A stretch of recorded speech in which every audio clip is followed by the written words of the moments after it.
I was in a small coffee shop last week, minding my own business, when I overheard a conversation that stopped me in my tracks. Two men huddled in a corner booth spoke in hushed tones.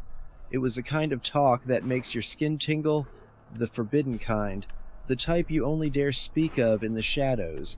They were discussing quantum computers and interdimensional demons. At first, I thought they were just joking, but as I listened, the pieces began to click in a way that sent chills down my spine. They claimed that some of the most advanced quantum computers today, like those developed by Google, IBM, and D-Wave, aren't just crunching numbers or solving optimization problems. No, according to them, these machines were tapping into alternate dimensions. One of the men leaned in and said, "You know about D-Wave, right? Their CEO literally said their quantum computer operates in parallel universes. Look it up," and I did. There's a video, easy to find, where D-Wave's founder, Geordie Rose, describes how quantum computers don't just calculate, but actually access other dimensions. He even jokes about it being like an alien technology. But what the man in the booth suggested took this idea to a whole new level. He claimed that when these quantum systems interface with alternate dimensions, they're not just retrieving data, they're inviting things through. "Think about it," the other man chimed in.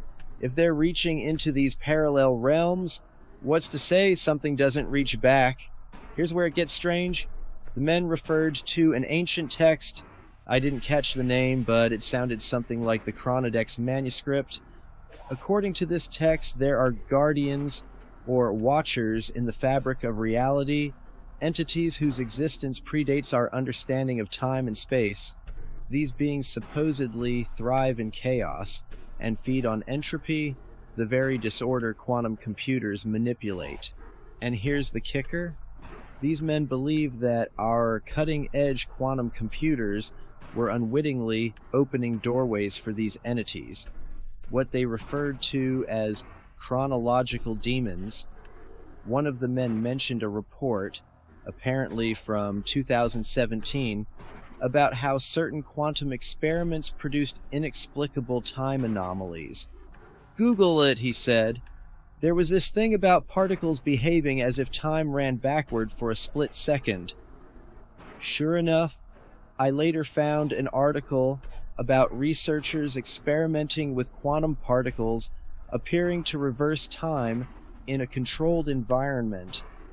Now, to a scientist, this is just a fascinating phenomenon, but to these conspiracy theorists, it's proof that we're tampering with forces beyond our understanding.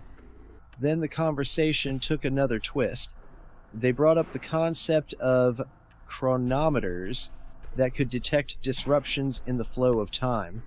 Supposedly, a few private tech firms, and even government labs, have developed these devices to monitor the effects of quantum experiments. I looked this up too and found obscure patents for quantum chronomeasurement devices filed by companies associated with defense contractors. Is this coincidence? Perhaps. But to the men in the booth, it was evidence that some people are well aware of the risks and are quietly keeping tabs on the ripple effects. I decided to dig deeper into the idea of quantum demons, and here's where it gets wild. Google's Quantum Supremacy Achieved, Machines Outpacing Humanity, 2019. This headline doesn't sound sinister until you think about what supremacy implies. Machines dominating human capability? Could that dominance be aided by something otherworldly? The Pentagon invests in quantum warfare technology, 2021. Why would the military care so much about quantum tech? What war are they preparing for? Mysterious time lag phenomena observed in particle accelerators, 2018.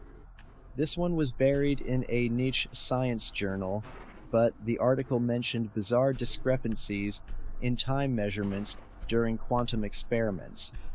If there's even a shred of truth to this theory, it raises terrifying questions. Are we blindly advancing technology without understanding the consequences?